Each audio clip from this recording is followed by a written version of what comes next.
Greetings and salutation for May 2025. May and June we're going to cover in this video. And some of the contents are derived from previous videos. If you want to go deeper, you can check this video, The World, which I go more deeply into what's going on this year in different places in the world. There's also a video specifically about the United States and one about the transit. So check on the channel. There's a lot of material. So a lot is happening these days. Mars is in Leo. I think we've all noticed, and I'm going to unpack that a little bit further. Saturn is about to move into Aries. That's it.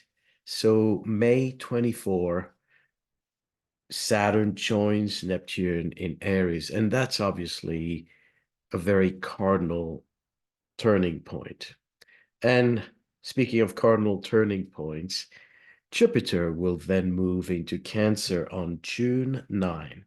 So we have coming weeks that are particularly interesting, charged, and tables are turning. So I would, of course, want to briefly take you on a tour to explore this transit. But before that, let's take a tour on Maurice's website because I'd like to share with you some of the goodies. Quickly, I'm starting a mentorship practice, 7 sessions from June 25th to December 25. So what's a mentorship practice is anyone who needs guidance to develop, enhance, launch their astrology practice. We're working on branding and marketing and how to make it, how to enter the circuit of public speaking. So it's, very appropriate if you are at that stage. It's with a group and you can fill an application on my website. Starting next week, we have a predictive technique workshop, which is really the master course for transits, solar arcs, and secondary progressions. So this goes through theory and practice, a lot of material to really master these techniques, which I find to be the most accurate and the most reliable to deliver results. Later this year in October, we have the Omega Conference, which I've been talking about a lot. It's upstate New York. And if you sign up in May, you have a special deal because we want to encourage early registration. And we're offering this deal in May, which will include workshops. And let me show you. You have 20% on private consultations. And you can also have a $200 credit, $200 credit on these workshops. Astrology of Art, Dignities, Yod, Chiron. It's very rich and you have a lot of options. So you go to the website and you select, where is it? You select Learn Astrology and by topic, and you'll get to the appropriate page. Also in October, but later, October 25th, we're going to Bali. So this is a retreat, full week with Australian astrologers Lisa Jones and Mark Lawrenson. And I'm going to speak about the full cycle of Jupiter, which includes Jupiter in every house and sign, and both the light and the dark of Jupiter. Truth and dare. So Bali doesn't need introduction. It is a magical place where this kind of spiritual knowledge is really well nourished. If you don't want to travel overseas, consider Omega. It's one of the best offering as far as quality. You have top faculty, and the program, is rich. The price includes food and lodging. Back to our transits. Now, today, the sun is conjunct Uranus at 27 Taurus. And what has been going on in the world, is relevant in the context of Mars also being in Leo. Now, Mars in Leo has definitely stirred the pot as far as negotiations, a lot of changes, and moving forward, more active compared to the time that it was in Cancer retrograde, where there was a lot of promises and a lot of debates, but things didn't gain traction, from Trump going back and forth with his policies, and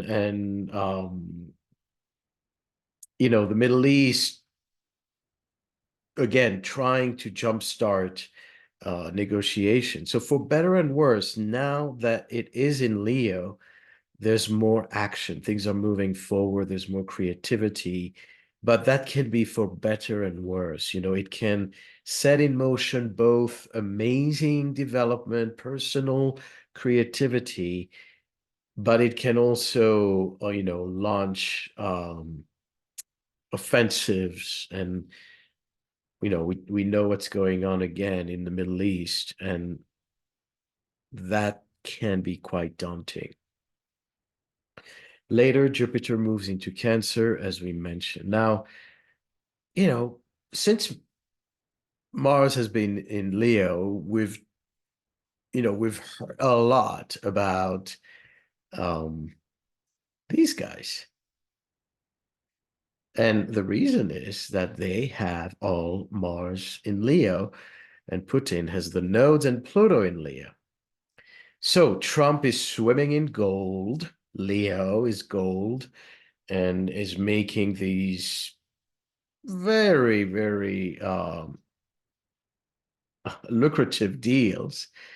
So talk about the sun, Uranus being now in Taurus with that Mars in Leo. It's, Taurus and Leo together is a very regal combination. It has to do with wealth. It has to do with abundance and glitter. So Trump, himself, a Leo rising with Mars in Leo and Taurus MC, he knows that it's good time to go to the Middle East and, settle some financial deals during this transits. But the Saudi leader is also a Mars in Leo. And remember that there's a turning point now. I talked about this in that important video, how Mars moving into Leo will be a game changer because there's so much in these leaders' personal chart. And we already see it. Look at the degree of their Mars is all late Leo, except for Zelensky, which is early Leo, but he has Saturn late Leo.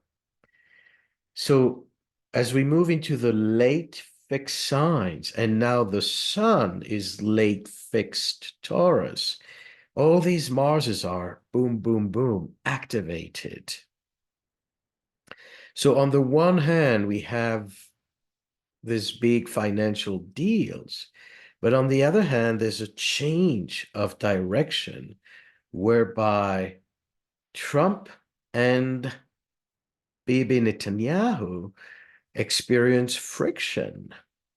For the first time, Trump is bypassing the Israeli administration, first of all, by freeing an American-Israeli hostage Eden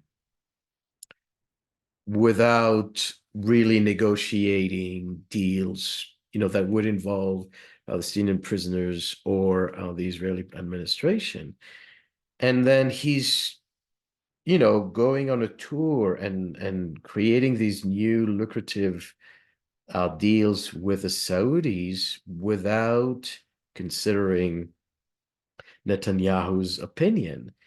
And all the Abraham Accord were all about normalizing the ties in the United States so everyone can get rich quick. But the fact that Netanyahu is not cooperating and he wants to continue the war endlessly for his own ideological and personal reasons, which we know he's running away from prosecution of corruption, um, starts to activate the Mars in a very contentious way. So when people have Mars on the same degree, they can be great friends until they become possibly enemies. Because Mars is hot and cold, and Mars is very defensive. So we can do great things together if Mars is conjunct, but there's a lot of sparks. There's a lot of risk of collisions and ego battles.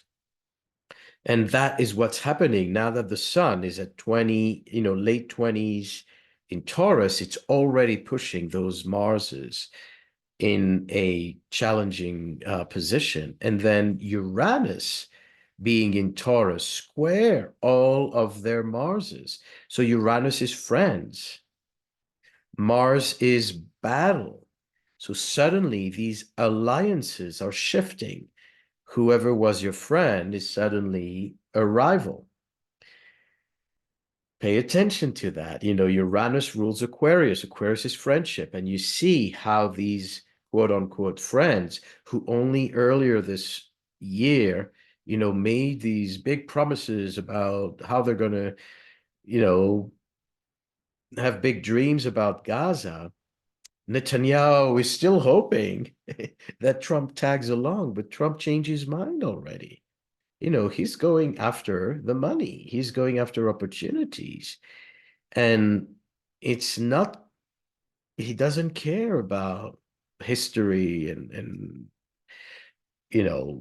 all these things. So what we see here is the fragility of the alliance that existed between them, that is going from hot, really passionate, to rivalry, dissidence, and friction. And then the king is in the middle. The Saudi king is kind of the reason why they don't get along any, at least, that's what we speculate. Um, so speaking of Mars in Leo, Netanyahu wants to really now increase an offensive on the ground, not just from air. And we see the catastrophe, the absolute humanitarian catastrophe of civilian casualties. And so this ground offensive has for clear purpose to, displace the Palestinian into camps and isolate them further so that they would, take control over everything. It is beyond catastrophic.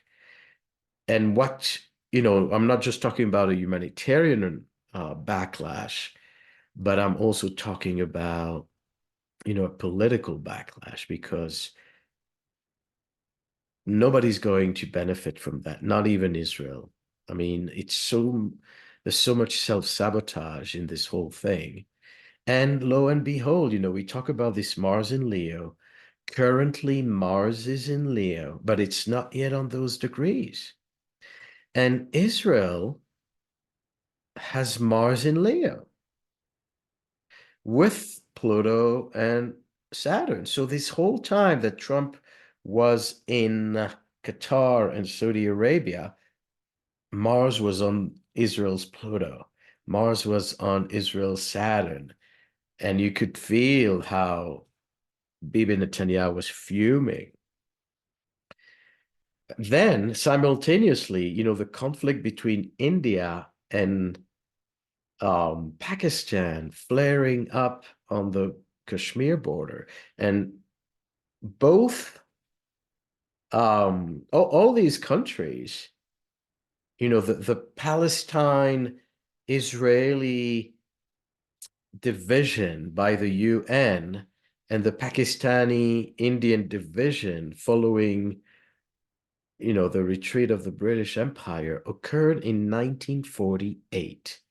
So all these entities have this Pluto Saturn in Leo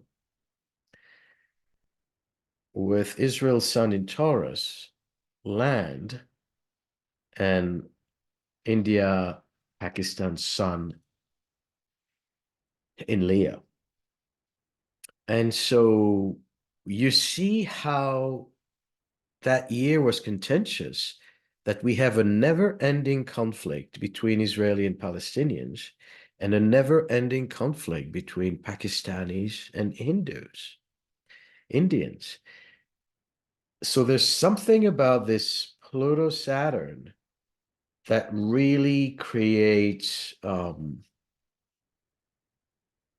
risk of abuse of power, a risk of nuclear weapon danger. They're all nuclear powers. And a risk of implosion. All the leaders of these countries are also very vulnerable to downfalls. So we can hope that out of these ashes, something will be positive and, coming out born. Now, on another front, there seem to be some changes because I talked about, how the Ukraine and Trump could have a window of opportunity in April and May, even into early June in the world. And we see that Trump is having all these lucrative deals because Jupiter is back to his sun. He was elected in 2024 with Jupiter on his sun, went retrograde, and now Jupiter is making its final pass on those degrees. And there he goes and travels Gemini and builds these new bridges that put him in great prominence. But he's also advancing negotiations on many fronts. The Israelis, Ukraine, and Saudis, Qataris, and so forth. So he's riding that Jupiterian wave, and so is Zelensky. So Trump's sun is on Zelensky's ascendant, and Zelensky's been experiencing a Jupiter on the ascendant and a Jupiter return, which really helps with negotiation and with a possible breakthrough. Problem is, Putin's Mars is 26 Sagittarius. So Putin is having an opposition to his Mars. Jupiter is opposing his Mars. And Putin's Mars opposes Trump's sun and opposes Zelensky's ascendant. So he is not cooperating. That's, Mars in action. Mars is not a cooperative planet. Mars is about individuality. It's about doing my own thing. It's about standing up for myself. And so he has been cornered. He feels like he's pressured into this deal, even though Zelensky's making these huge compromises. But Mars in Sagittarius wants it all. It's not a Mars that, looks for bits and pieces. it's the imperialistic view. Sagittarius is big. It's a big vision. So that, that's the loose cannon. But I will tell you honestly, Putin is a Libra with tons of Libra. So all these planets lining up in Aries, Saturn, and then Neptune, and so forth, are going to oppose him. So he time is not on his side. We also discuss how Saturn, Neptune are not, you know, have been very, very instrumental in massive changes in Russia and the Soviet Union. From the Bolshevik Revolution in 1917 to the Berlin Wall and the Soviet collapse in 89 and 1990s. So that conjunction, Saturn-Neptune, can break him. And if he's not riding the positive side of it, if he's not cooperating, he may end up the same way the Tsar fell and was executed in 1917, and the same way Gorbachev and the Soviet entity collapsed in 1989. So Putin, from an astrological, historical point of view, is, better be smart. Better be smart, because something will happen with Russia, and it could be a complete breakdown or a positive reconstruction.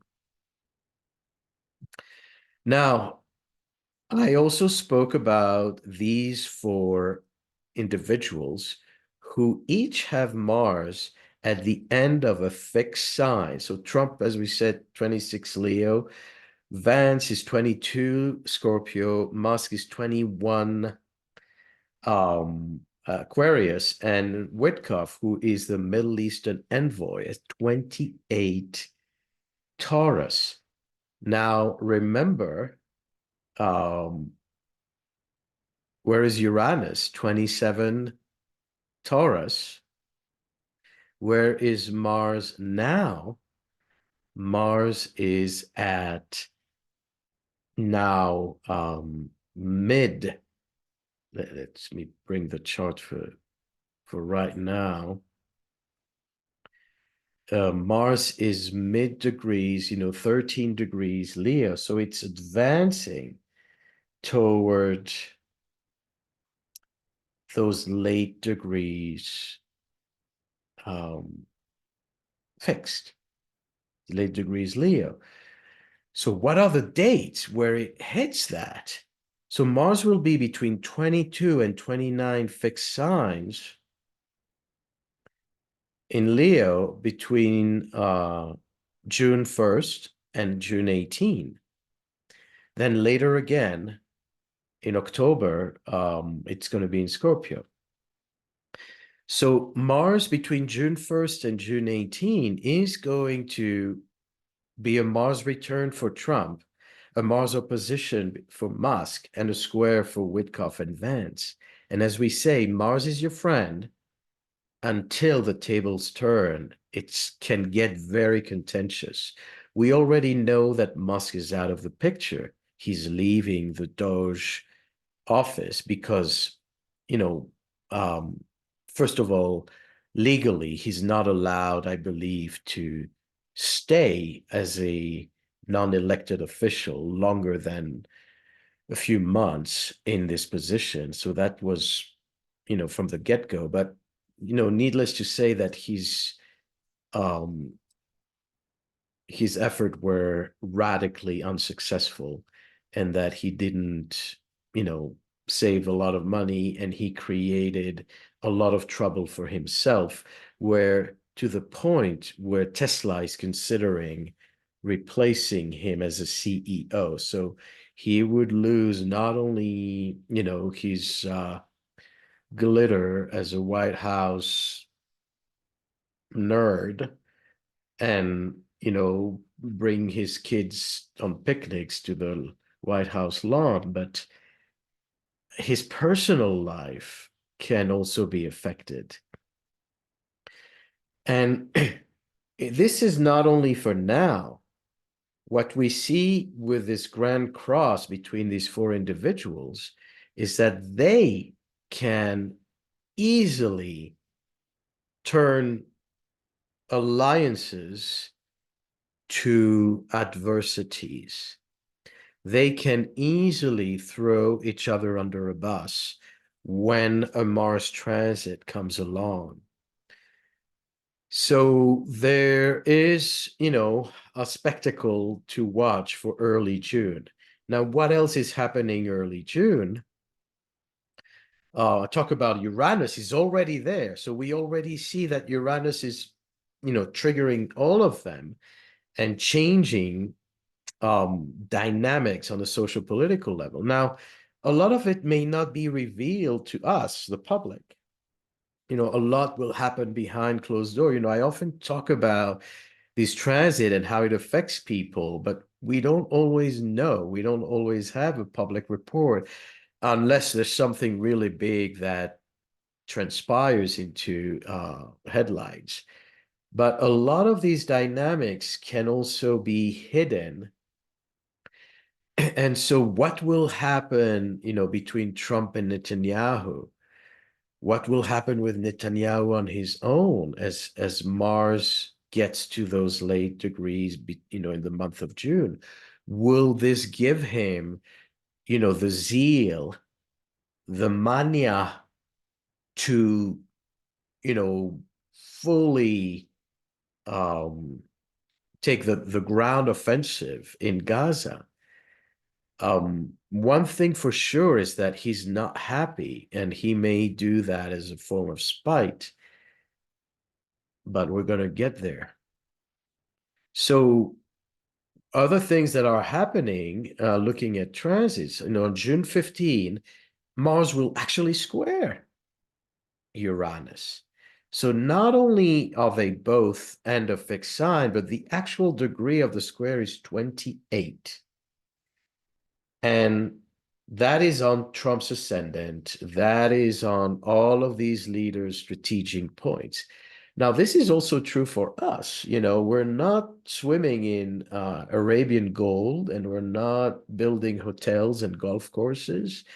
But Mars in Leo is a very creative force. So number one, it is time for action. It is time for projects. It is time to advance your practice, your vision, and bring a lot of fuel, enthusiasm, and heart into what you're doing.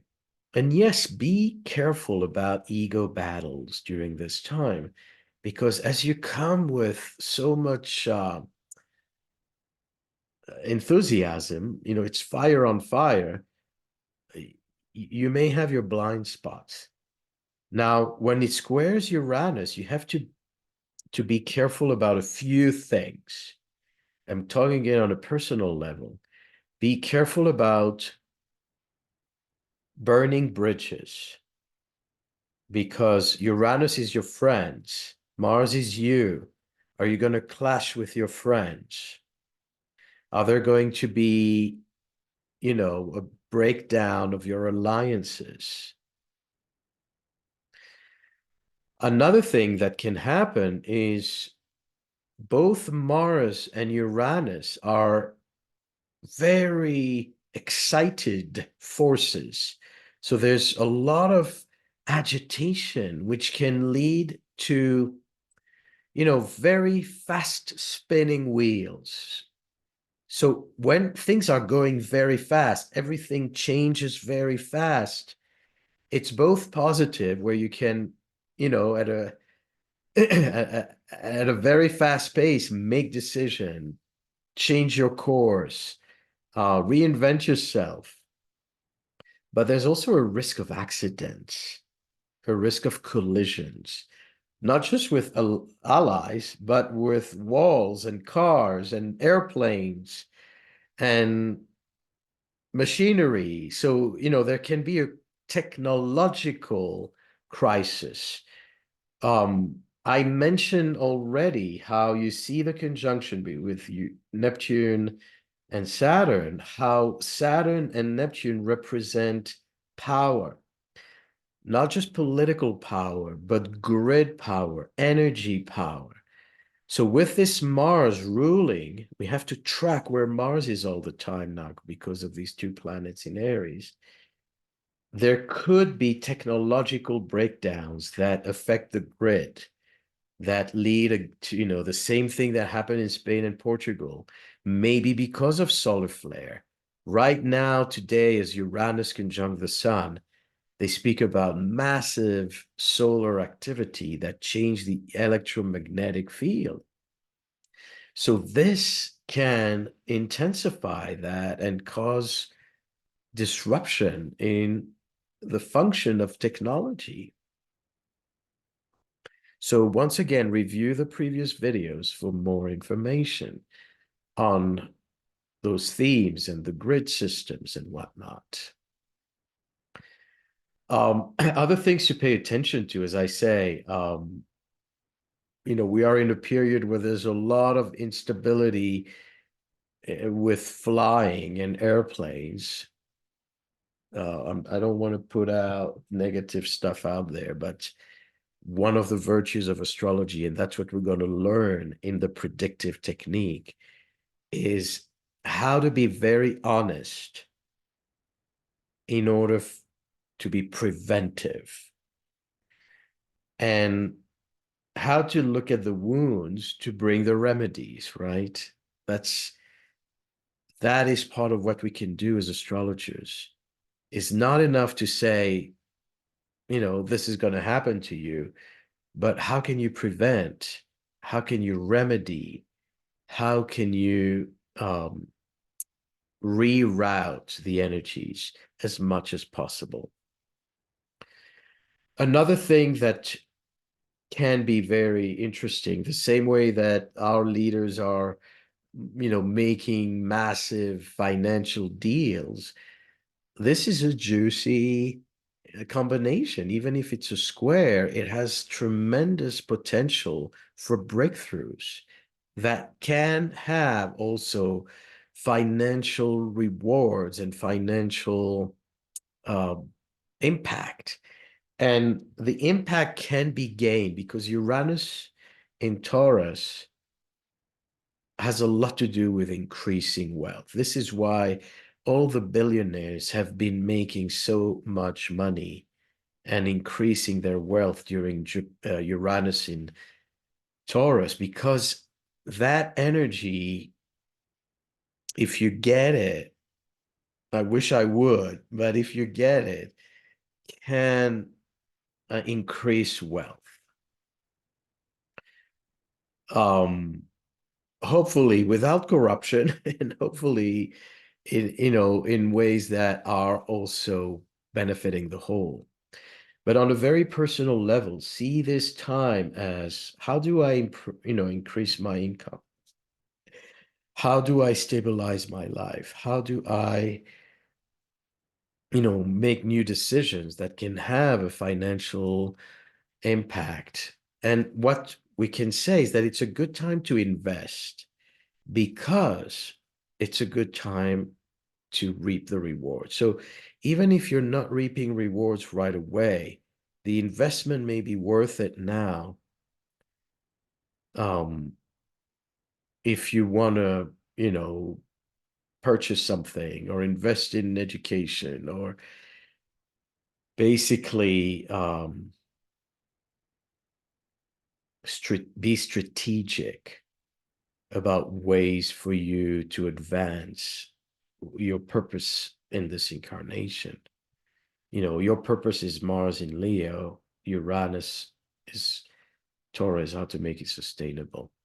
Now, as you can see, there's also the asteroid Pallas Athena that is involved in this T-square, also in a fixed sign, also affecting all the moguls.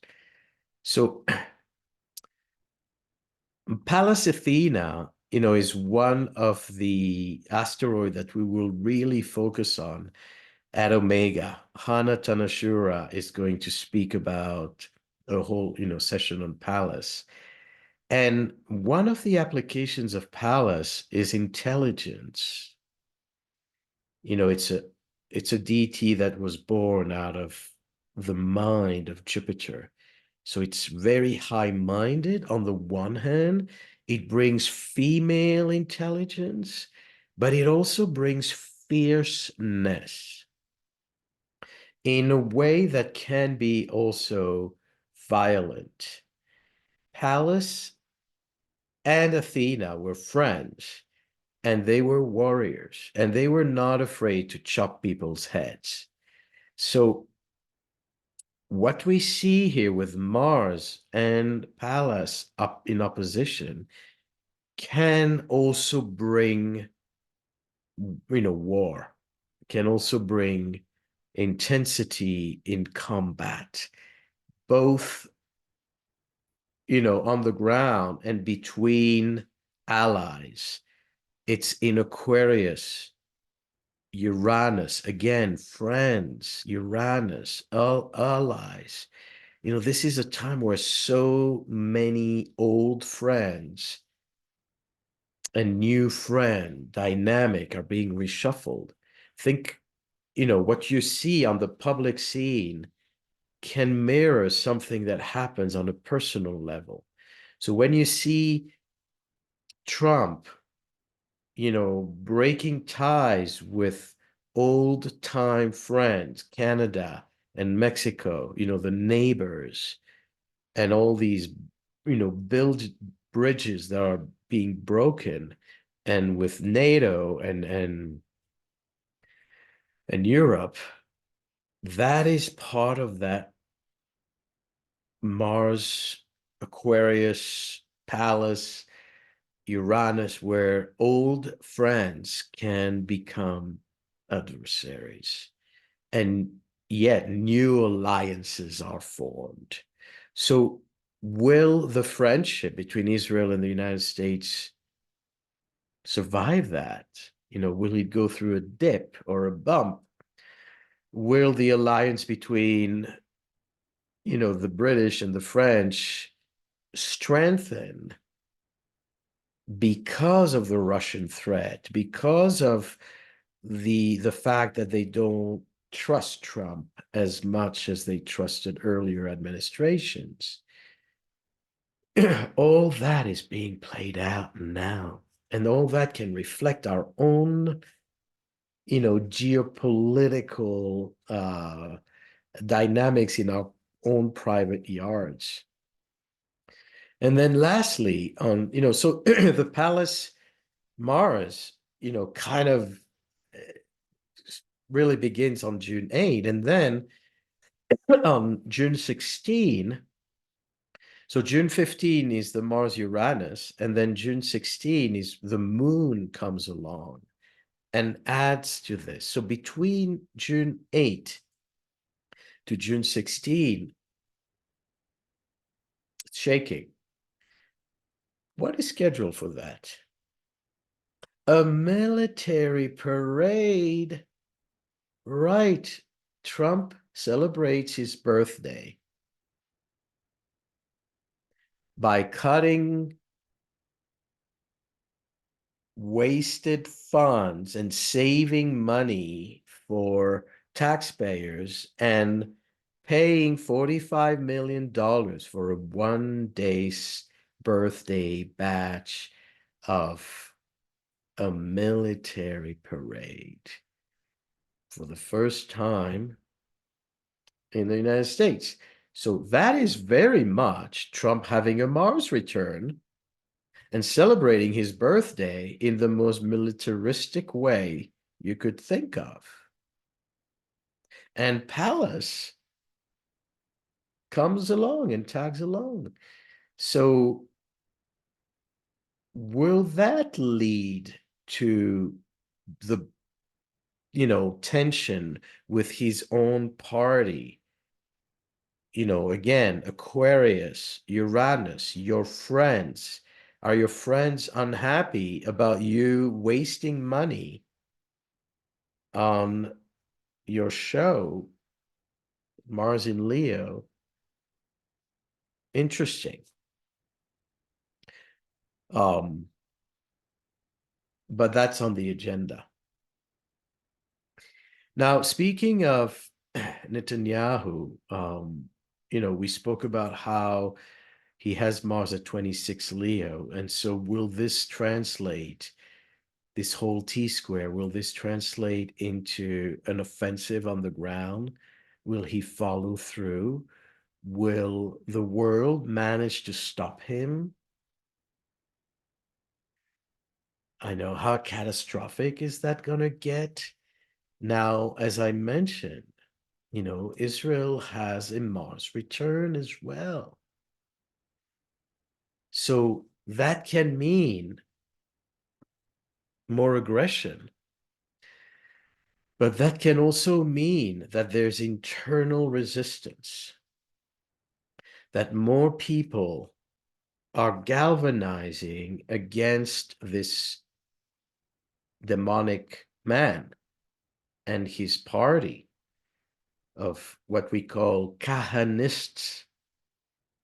They, I don't want to get too much into detail because it's going to be boring, but it's one of these most extreme far-right racist administration. And so him having this Mars return with the Uranus, is it going to translate into, I don't care about anyone says, I'm going to do my own thing and I'm going to take control, or will that lead to him having to defend himself because nobody agrees with him? So if we look at this chart, this is the chart for the eclipse coming up later this year. The eclipse coincides with Saturn now at 29 Pisces. It's going to return to that degree. And if his ascendant is accurate, which is always in question with leaders, do we have the right time of birth? But if it is accurate, then Saturn squares him, and that can stop him. But later, this eclipse occurs on his own Saturn. And Saturn has to do with accountability, has to do with authority, and it has to do with him having to be accountable for his actions, which could lead to more countries closing in on him and on this administration. And basically, this is an opportunity for him to possibly fall. So let's keep that in our prayer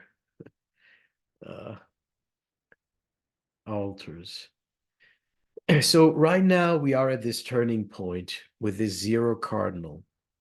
Saturn is moving into Aries, and I'm going to speak more specifically, on a video about Saturn in Aries with Jupiter in Cancer. This is going to lock during the month of June. Now, when you have zero cardinal, slow-moving planets, it is a game changer, okay? In our own lives, it's a new identity.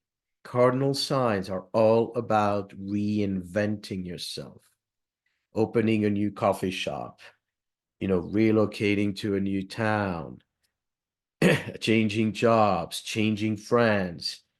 It's all about a new development in your life that can bring a new sense of self. Now, bear in mind that cardinal signs are about the new identity, but they never, they're not yet fully separated from the past. So there's some kind of tension between rushing forward into a new venture and then having to backpedal because, maybe you went too quickly forward. Something's unresolved about your past. It's a new relationship, but is your ex really out of the picture? So there can be some back and forth. Now, this is something we're going to also unpack, through these online videos. So, stay tuned, subscribe to the channel. I'm going to say it over and over again so you can support me, support this work, and you can also get the updates. But we're going to really unpack Jupiter in Cancer during the Omega conference and the Jupiter workshop in Bali. So if you tune into these energies, think about the wisdom of ancestors, Jupiter in Cancer. Think about the wisdom of the grandmothers, Jupiter in Cancer.